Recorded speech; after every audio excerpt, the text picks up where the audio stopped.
Welcome to the Vision and Purpose podcast, where we dive deep into the lives of incredible people who have made a mark on the world. Join us as we explore the journeys, stories, and passions of individuals who have achieved extraordinary feats, shattered barriers, and inspired us all. And now your host, Dr. Sharon H. Porter. Welcome to Vision and Purpose podcast. I am your host, Dr. Sharon H. Porter. Today, we are featuring a globally renowned giant in the sales world, none other than Mr. Shay Brown. Welcome, my guest, the famous Shay Brown. How are you? What's going on, Sharon Porter? I'm excited to be here, man. Thanks for all you're doing, the difference you're making in the world, and to all your viewers that are out there, by the way, that tune in, that depend on you to give them the resources they need to really live their best life and have very successful business. So I'm excited to be here. I couldn't wait to be here. I couldn't think of a better place to be than with you right now in this present moment. So thanks for having me here, man. So grateful. I appreciate that. I really do. You know, I introduced you with a lot of titles and everything, but I'm really interested to know about your journey in this world of sales, because you have truly dominated this space. How did you get started, and what inspired you to even pursue a career in sales? Absolutely. And let me frame the conversation if I can, because although you mentioned those cool things about me, I'm excited to be a business owner. I'm excited to be one of the top 21 people to follow according to USA Today. It's really exciting to have a #1 late night show. And we now have a morning show now, CEO Sales Huddle, which is really cool. But can I take a moment before I tell my story, let them know about the Shay Brown that hated sales? Shay Brown, the person who found himself as a failure as an entrepreneur, who was burning through his 401k, double betting on himself, and was losing. Let me just frame it for you, because I remember there I was upstairs working as an entrepreneur, just like I am right now. I had been laid off from my company, a company I had worked with for 13 years. So I worked for Citibank after undergraduate, went to Morgan State University. Shout out to all the HBCUs out there. And then after undergrad, I went to Johns Hopkins University to get my MBA, and I worked for Verizon for the next 9 years. So I only had 2 jobs, by the way, none of them in sales, had nothing to do with sales. In fact, I wanted to be as far away from sales as possible. Then back on May 31st, 2004, Perry calls me into his office and he says, "Shay, we got to let some people go." Now, I was okay with that. By then, I was a young whippersnapper back then, by the way. I was a rising guy, man. I'm like, we've laid people off before. I was a director, which was a pretty big deal at MCI back in the day. And I said, I can handle this. Who is it? It's you, Shay. We've got to let you go. I'm thinking, huh? Wow. Have you ever got hit with the punch you never saw coming, where you had to kind of like get yourself together? How can they let me go? Like, I got some pretty good reviews. I had risen through the ranks. And so they escort you out when you're an officer like that, by the way. And I driving home, I thought about my friends that had their own company. And I said, I wanted to start my own company. And have you ever decided you want to do something and you're like, okay, I think I can handle this. Got my severance. Okay, I've got about almost 9 months here. I've got money in the bank. I mean, I should be okay. Who wouldn't want to work with me? So I went down to Kinko's that night, got some business cards made up, called myself Coach Shay, because I didn't know what to call myself. I was a freaking coach. Why would I be a coach? And I hung my shingle out the door. And I decided to get started, Sharon. Now, I want them to know this. I want them to know about that Shay Brown. The Shay Brown had no business plan. The Shay Brown that just had an idea and a dream. And maybe you're like that as you're watching and listening. That's why you tune in. You've got an idea. You got a dream. And you know how to go for it. And I went for it. And then after 90 days in business, I hate to tell you, I was struggling. I was out of money. And hence, I learned the golden rule in business. And that's to never run out of money.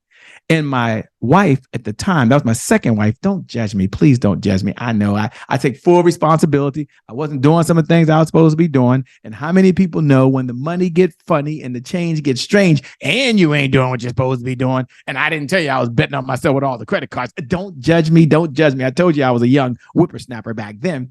Decided to leave. Now, normally when the wife leaves like that, they take the kids with you. This wasn't the case. My 2 sons decided they want to move in with dad. Now, I'm going somewhere. I want you to know the backstory. I want you to know the Shay Brown, the failure, the Shay Brown, the guy that just didn't make things happen. They're living with me.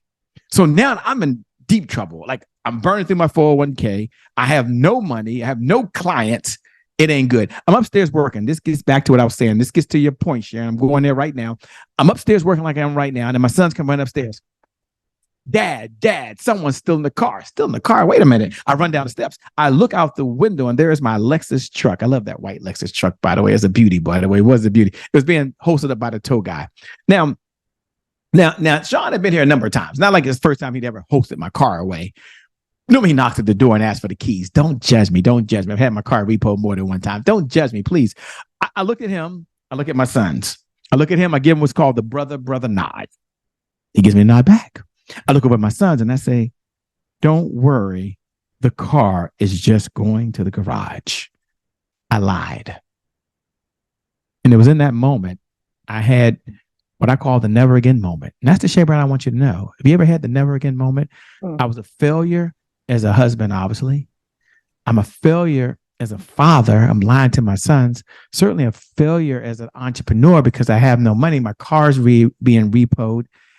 And I had that moment where I said, never again. I find myself in a situation where I'm taking my sons down to the gym because we have no water at home. Don't judge me. I was paying my phone bill because I was an entrepreneur, but I wasn't paying the water bill. Okay. And you had to take showers at the gym. Why do I tell you that? What was maybe your never again moment? Think back in your own life. Maybe I'm alone. If I'm alone, that's pretty cool. But did you have a never again moment where you told yourself, never again when I find myself at this weight? Never again when I find myself my bank account looking like this? Never again when I find myself in this relationship that I told myself I'd never be in? I had that never again moment. It's in that moment that I learned something that's very powerful that I want to share with you. And I learned these 3 words. You can jot these 3 words. I'm coming back over you now, Sharon. This is how I got into sales. I learned that selling is power. That I had to go and I had to learn something that I resisted. And the reason I resisted it because I hated it. And it was hence through that resistance that I went to learn the one skill that would help me stay in business. And I hired someone to work with. Yes. I borrowed $5,000 from my brother. Again, don't judge me. I haven't paid him back. Okay. I got plenty of money now. That's a topic for another time. I didn't pay him back. He thought it was never a get rich scheme, and it probably was. But I was betting on myself, and so I took that $5,000. I went out to Rockland, California. This guy named Eric Lofts home said, "Shay, why don't you focus on sales?" Coming to you now. I promise. And I said, "Sales, not me. I'm a business consultant." Not one person hired me. He gave me 3 words to change my life forever, and I'm going to share it with you. And I'm coming to you now, and we'll talk about sales. But he said, "Shay, you think about sales all wrong. Just selling equals service. Can you serve people instead of trying to sell them?" All the books I read was saying, no, you got to buy, and fall up until they buy or die. Keep calling, keep dialing. But he said, no, can you serve them? Can you talk about how you solve a problem that can help them? And when I adopted that mindset, and jot this down, if you didn't take any notes, we're going to adopt the mindset tonight during this conversation that selling equals service. Selling equals service. That selling truly is about serving other folks. And I adopted that as my core philosophy. It's been my mantra now for 19 years, that selling equals service. And I came up with another philosophy, which is don't chase the money, add value, and the money will chase you. So I've now found myself in the serving business. I teach people how they can serve, how they can solve problems, and how they can make a difference, not for the money, but I will say when they make more money, well, they have more meaning in the world. Okay. That's how the world is wired. You got more money, you can write bigger checks for causes you believe in. When you have more income, you can have more impact in the lives of folks that are around you. Changes your whole family, changes your whole circle. And certainly I believe you can make $1 and a difference at the same time. That's what we're talking about tonight on this episode. How you can make $1 and a difference at the same time. And of course, it will selling. Over to you now. Sorry. I love it. So they have the picture on who we are. Absolutely. And I'm glad that you started there. Because people need to know the beginning because they're looking at the now, but they have to know where you came from. And I appreciate that. Thank you. Appreciate that. So you talk of, and I love that you've already dropped gems already. So, so can you talk a little bit about some of the key quality and skills in order to serve others so that you add that value for whatever you're selling? What are some of those key qualities? Sure. So there's 5 core pillars I believe that every CEO needs to know, right? Let me share this. Myself, I didn't come from a sales background. Okay. And I used to be ashamed of that because here I'm trying to teach people how to sell because I was learning skills and teaching what I was learning. Have you ever been like that? Now, I grew up in the Pentecostal church, so don't judge me. But everything I learned in a Pentecostal church. My mom was a bishop back in the 70s when it wasn't popular being a bishop as a woman. We only had 35 members, 25 kids. I was one of the kids. That just means I got into a lot of trouble, right? But one of the things I learned from Mother Dear back in the church is that most of the preacher was preaching about things they were going through. That's right. I know it's a silly thing. You might not be able to believe because I know it's not a Christian thing going on. You can believe in whoever you want to believe in, and I'm okay with that. But in our church, it was like, wow, I found myself 100 years later doing the same thing. I'm learning how to sell, so I would learn, and then I would teach. Does that make sense? Yeah. I didn't get into being no freaking sales expert. I just learned, and then I said, I learned something. You want to learn this right here? And what I learned was most CEOs don't come from a sales background. So if you're an entrepreneur out there and you're the number one salesperson, you're the CEO of marketing, you're the CEO, you're the chief marketing officer, you're the chief sales officer, you're the chief administrative officer, you're the chief technology officer, and you're wearing all these hats and you're overwhelmed, don't feel bad, okay? Because most CEOs didn't come from a sales background. But I want you to have this one core philosophy that we have. Now I'm going to get to the 5 sales pillars that every CEO needs to at least understand. You ain't got to know how to sell, but you better understand, because if you don't want to sell, the best thing you could do is hire someone that does. But here's a core mantra that we have, a core value. Here it is. You can jot this in your notes. If you can't focus on sales, you can't be in business. I'm going to say it again, just a little slower. And I want you to have this. And I want you to hear what my heart is. If you can't focus on sales, you can't be in business. Shay, can you say why? Because I understand that sales is the oxygen for every great business in history. And without sales, there's always more money going out than there is coming in. And there's only one way to generate revenue in the business that allows you to have resources. There's only one way. Okay, I'll say this. I guess you could go borrow the money, but then you still got to pay it back. There's some folks that can get angel investors. They have that gift. I don't have that gift. They can take something out of nothing and people give them millions of dollars. Maybe that's you. And if that's you, you can tune out. Don't even pay attention to this. But 99% of us, we have to learn how to serve and learn this one skill, hire someone that can do it so that we can generate revenue coming in. And the reason you need the revenue to come in is to purchase resources. A lot of my clients are struggling because they want to leave their 9 to 5. They can't because there's no money. A lot of folks want to hire a coach or a consulting firm. There's no money. They want to hire marketing. There's no money. Shay, what are you trying to say before you give me the 5 pillars? Put this in your notes. And I think it's so, so important. Sales will solve any business problem. Like if you were to close your eyes right now and think, what problem do I have that in my business right now? Well, I need a new website. I need new technology. I need new automation. I need new clients. If you have enough money, you could probably go solve that problem, right? I mean, I haven't met one CEO yet that doesn't want to spend the money when it's there. I just haven't. It just doesn't make no sense, right? And so we want to learn the skill. So what are the 5 core pillars that every CEO should at least understand and know? I'm going to give those to you now. And then we'll give them something. We'll give them a gift or something so they can get the details of it. But number 1 is sales planning. So we got to at least be able to understand not how much money we need, because you can do that without me, but what is our sales plan that we have in place to generate the revenue? Number 2, and you heard it before, you got to have a goal. I didn't have a goal for so long, by the way. And by not having a goal, it doesn't mean that I was stupid or I know what I was doing. It's just I didn't focus.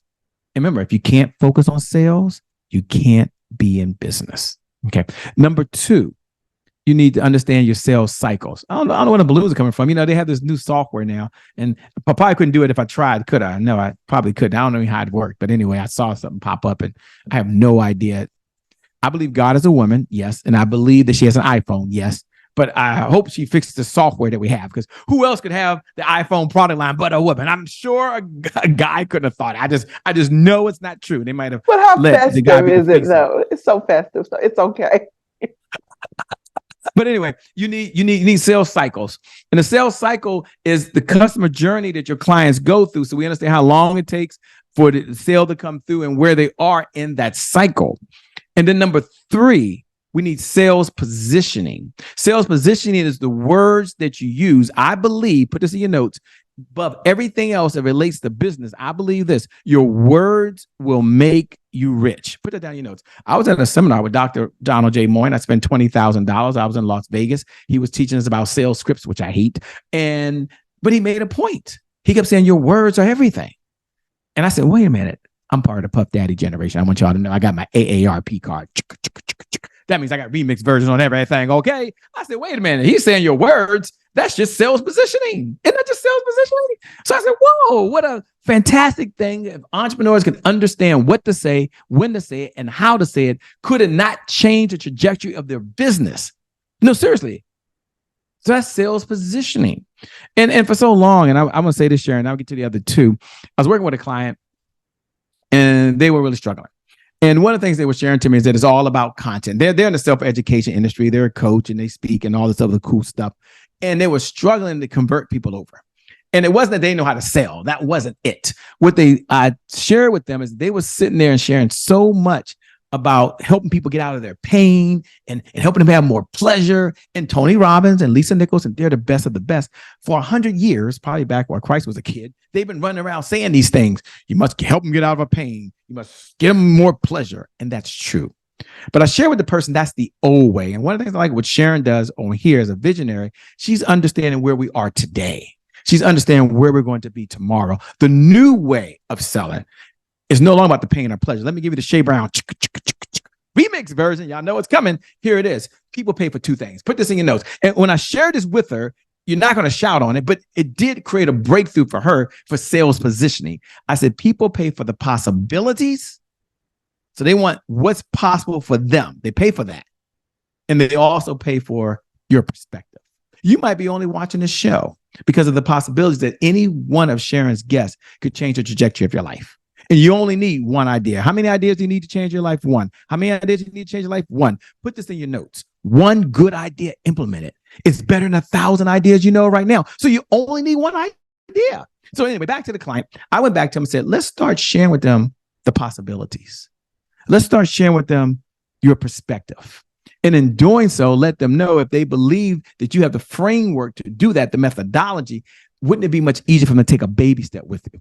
She agreed. It created a whole change in her business. She went from trying to sell to trying to serve, not trying to support. Support is somebody you call on the phone and they help you with a question. Serve means they're there in your best interest, because selling is about three things. I shared this with her. And this is what I shared with another financial planner. And I'm moving on with another financial planner who was struggling. They didn't see themselves in sales, which is an oxymoron. Can you imagine that? Financial planner, not in sales, like an entrepreneur, not in sales. I mean, okay, let me just get this clear. Let me just debunk this myth if I can. I know I owe you two other pillars. We went to sales planning, sales positioning.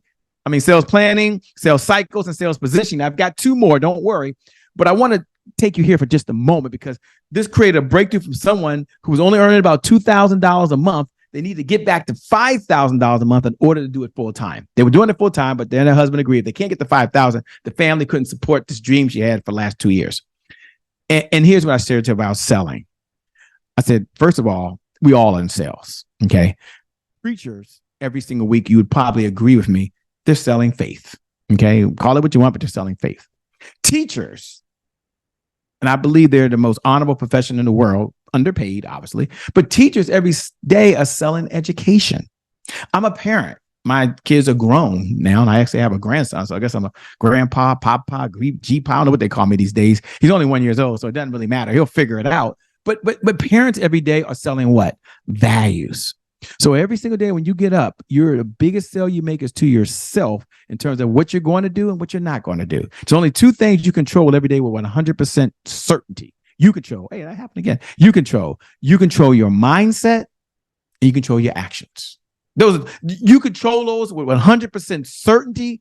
Nobody controls that but you. So as I was sharing this with her, I said, selling is about service, but it's about three things. Jot these three things down, because your question earlier was, what are some things they need to know, Shay? What are some golden nuggets they can walk away with? It don't require no software. They don't have to write a check. There's no Cash App. There's no Zelly. I don't get one dime for being here. I'm here to support and serve Sharon, because Sharon's doing wonderful things in the world. You all need to stay connected with Sharon. You need to support her magazine, because she's making a huge difference. But I said selling's about three things. Number one, selling's about education. So I asked Karen, I guess I shouldn't say her name. Well, you wouldn't know her last name. But Karen, can you go out and can you at least educate people there's a problem in the world, that they need financial resources so they can retire and send their kids to college and other stuff? Can you just educate them? Just, well, Shay, I can do that. Good. You ain't got to sell nobody nothing. Just go out to the world and say, look, there's a problem. Do we all agree there's a problem? Like I'm on this call today saying there's a problem. People don't have enough money in their business. The only way to get money in the business is through what? Through sales. There's no other way to do it. Number two, I said selling is about leading. Can you at least share with people how you solve the problem with or without them? With or without you guys, we're building seven-figure sales teams. So it doesn't matter if you're here or not. Okay. It doesn't matter whether you believe me or listen to me or not. I'm going to be just fine. Okay. So can you lead people and say, this is how I solve the problem? Don't try to convince them. Don't try to persuade them. Don't try to influence them. People teach those skills and they work. I just don't teach them. That's just not my style. Okay. And so she said, I can do that, Say. I said, so selling is about education. Selling is about leading. And third, selling is about moving people to action. You do that through your sales positioning. You do that in your sales cycle. The people come through faster. And then that leads to pillar number 4. Pillar number 1 was sales planning. Pillar number 2 was sales cycles. Pillar number 3 was sales positioning. Pillar number 4 that every CEO needs to understand. You ain't got to do it. Oh, but you better understand. It's called sales indicators. Sales indicators are the drivers to the whole business. Now, we have something called CEO dashboard. It's our free gift if I can give it to them. And the CEO sales dashboard is something we created because it did not exist. There was a problem in the planet. CEOs were getting up every single morning and they didn't have the numbers in front of them. And I said, well, what if you had a sales dashboard? Think about that. There are 2 meetings I believe that a CEO would take every single day, no matter what's going on in the world. The first meeting they will take at least 15 minutes a day on is they'll have a meeting with the sales team. Somebody in sales to understand where the revenue is coming in, what the opportunities are, and what needs to happen in the business to get more opportunities. They'll take that meeting.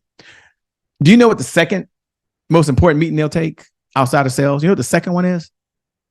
I'll tell you, it doesn't matter. It really doesn't matter. Okay. Because sales pays for everything else. Okay. Maybe it's something that's so bad that the company would go under. It'd be a disaster if they don't go to that meeting. And so as a sales dashboard, we created to have these indicators on there. Number 1, the type of leads that are coming into the business. And a lead can be defined a lot of different ways. I want to overcomplicate it, but let's all agree a lead is a first name, last name, phone number, and email that your company can now contact. Would you agree with that? Shay, I agree with that. So you want to know how many leads are coming in. Some of you are advanced. So you want to know how many engaged leads are coming in. That means they've engaged with your company. I don't know. They signed up on a website. You met them somewhere. You met them through a conference. Maybe some of you are going to text in to get the CEO dashboard from here. That's an engaged lead. Okay. I don't want to get into details, but you want leads. That's one indicator. The second indicator, I'm going to give you 5 in the time I have, is an appointments, because there's 2 skill sets. There's appointment setting and there's appointment running. Now, let's define an appointment as any time you're going to meet with somebody. Okay, appointment could be you talking to someone one-to-one. That's the worst type of appointment to have, but maybe you got to meet with someone face-to-face. Okay, nothing wrong with that. You have nothing better to do with your time than go drive somewhere and meet someone because it's just that important. Maybe the appointment's over the phone, you one-to-one. That still works. Maybe it's one-to-many, which Sharon is doing here. We probably have an appointment with 10,000 of you who are going to watch this and get the downloads and see this. So this is an appointment, right? Maybe an appointment for you is somebody you're going to collaborate with. I don't really care. But there's appointment setting, how many appointments on the books that are set. And then there's an appointment running, how many showed up and what was the value of it. So I'm getting indicators. I know I'm rambling on, but I'll get to the other ones. But I want to share why sales indicators are so important to the business, because the CEO dashboard is something you should pull up and look at every single morning, even if for 2 minutes, because it's top of mind to you. And the number one distinction I teach of all my distinctions is stay in the conversation. Let me give you an example. I ran a marathon. I've run 5, but I was running my very first marathon. And I only ran a marathon because Oprah Winfrey ran the marathon. Now I don't know how long I'm supposed to talk here, but Oprah Winfrey ran the marathon. So I figured if Oprah Winfrey can run a marathon, Shay Brown can run a marathon. I was a young whippersnapper, by the way. I told you I was young, eager, and dumb. I'm now got my AARP card. Okay. It's a little worse as I get older because my wife told me I had to spend more time. I did tell you I'm on my 3rd marriage now. I'm very, very happy. Found the love of my life, by the way. Yes, baby. I've learned the secret. I've only been married 5 years. We've been together 15 years or 14 years now. But I learned the secret. And I'm not even a relationship person. For all the guys, the answer to everything is just yes. There's a lot of benefits that come with saying yes. I'm going to tell you right now, take the trash out. Yes. I need you to change the light bulb. Yes. Just say yes. So many benefits. Yeah, I know. And it was the biggest sell of my life because my wife, who I love now, we went to high school together. I was in love with her in high school. She didn't talk to me in high school like that because she was a cheerleader and I wasn't a football player, a basketball player. Okay. So and she always says, you never asked me out. Well, I wasn't in the cool kids club, but we connected 20 years later. And today we are married. When I asked her first out, she's like, you're not my type, but what's that have to do with going out for lunch, right? Obviously.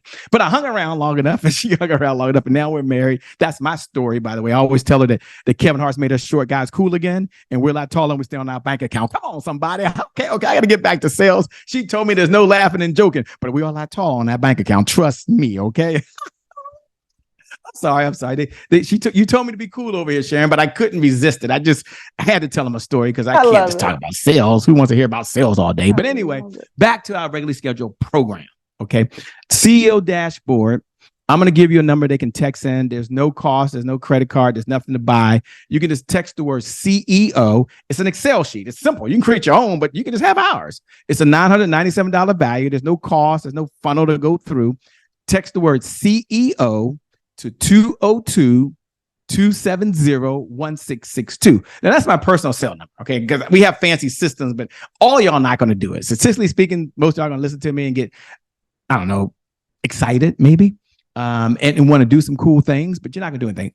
Part of you will. When you text the word CEO to 202-270-1662, include your first name, include your last name, and your email and best phone number, and we'll email it to you, or some of you will text it to you right away, and you can download the Excel sheet. It's an Excel sheet, but it's work for our clients.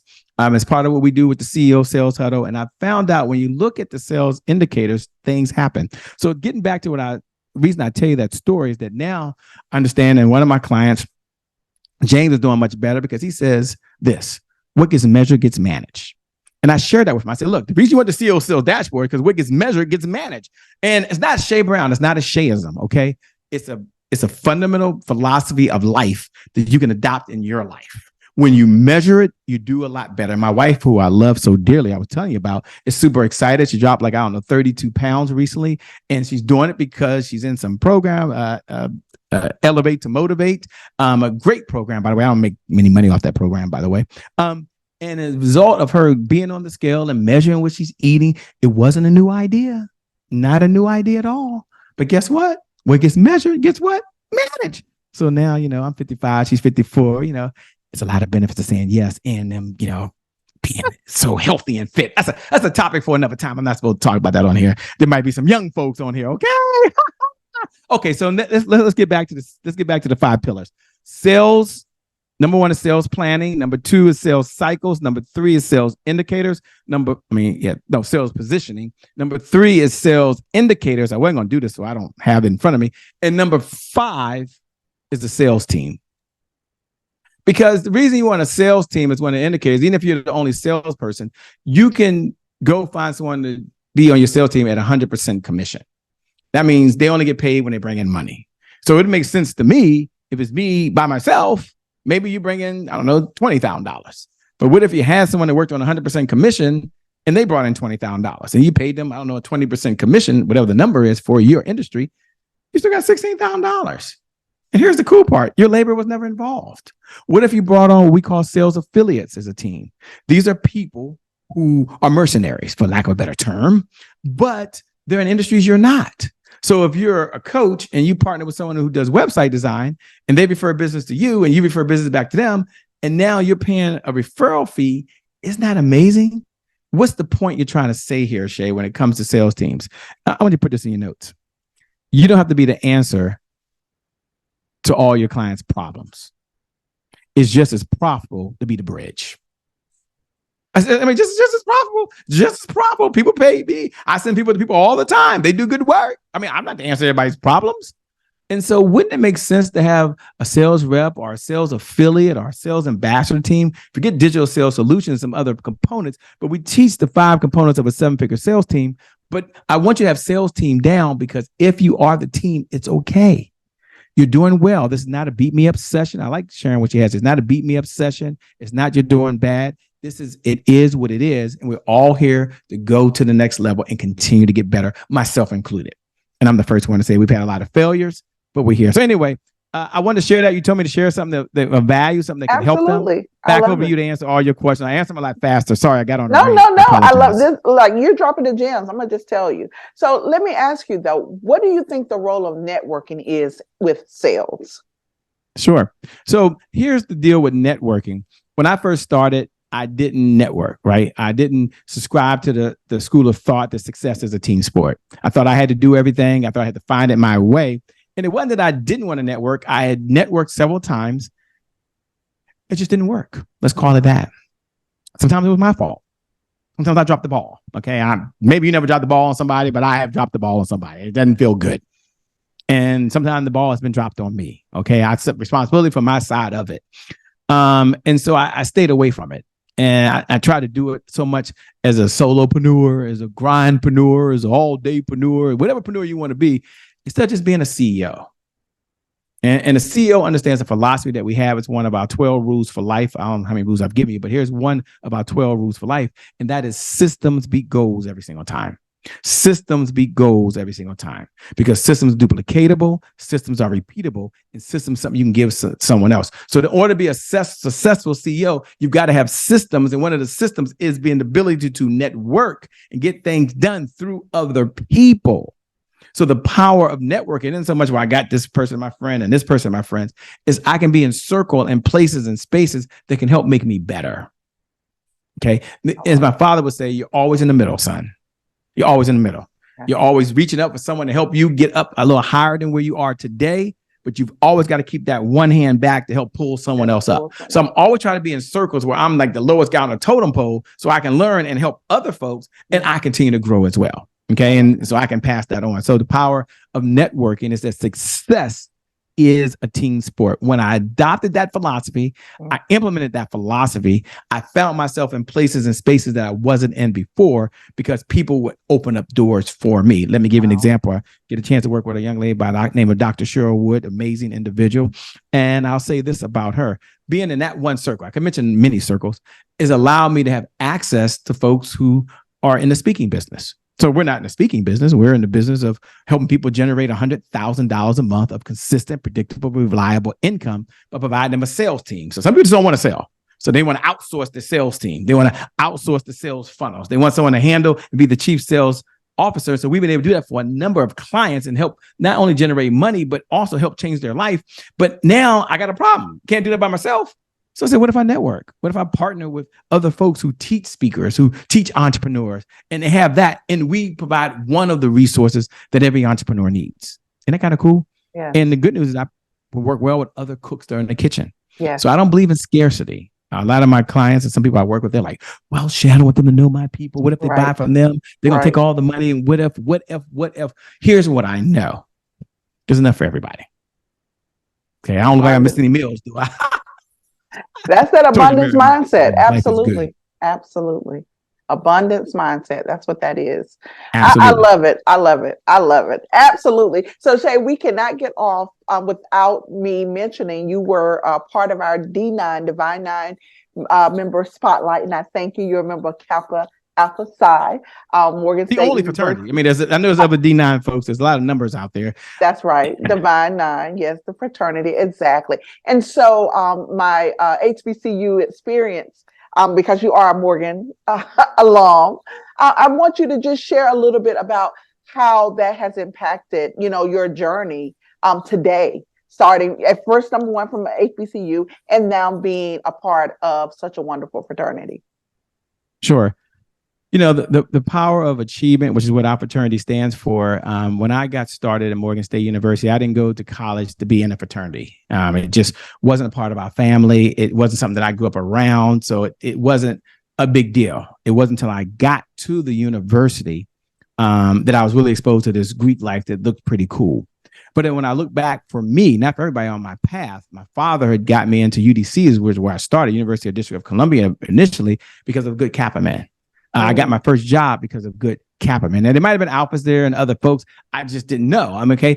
And when I got to campus and they talked about Kappas, alphas, and omegas, Omega Psi Phi, and Phi Beta Sigma, and some others out there, iotas, I said, well, I know some Kappas, and they they were pretty good folks, so I'm going to be a Kappa man. Now, I didn't know back then you don't say that, right? But right. that's what I said, right? It's not what you say. I wasn't a legacy or any of that nature.